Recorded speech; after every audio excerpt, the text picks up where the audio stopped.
Good morning guys. Today is magpapaligo tayo ng ating alagang ibon. Ayan nga, inisprayan natin.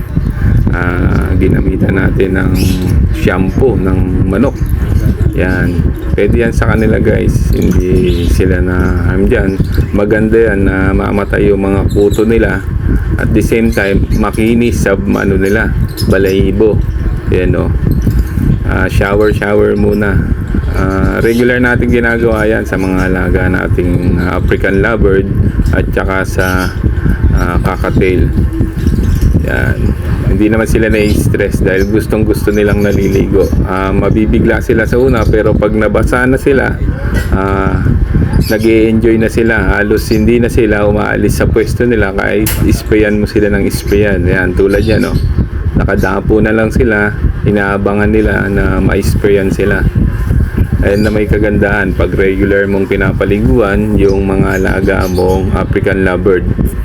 Ito, pati yung cockatiel. Itong cockatiel, medyo yan, takot sa tubig. Kasi buntis na yan.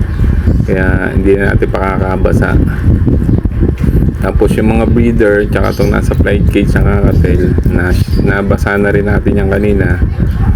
Pakakabasa lang natin para mamatay yung mga kuto at maging makinis ang kanilang balahibo. Ayan guys, sana mag-enjoy kayo sa mga uploaded video natin. Yan, marami na tayong alaga, kaya kailangan nakapokus tayo. Kaya follow and subscribe guys sa ating channel, sa YouTube channel. Kasi mamimigay tayo ng mga handfeed at mga pares na African lovebird. Normal muna yung pamimigay natin, saka na tayo mamimigay ng may mga karga na opaline, lutino, tsaka albino.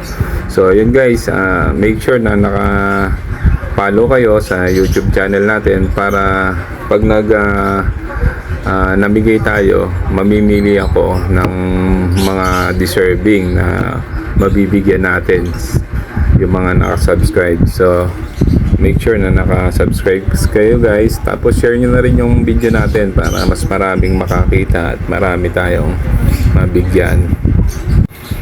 Kaya pag umabot tayo ng ng 1,000 subscriber, mamimigay tayo ng mas maraming ibon para mas marami yung ma-share natin ng blessings.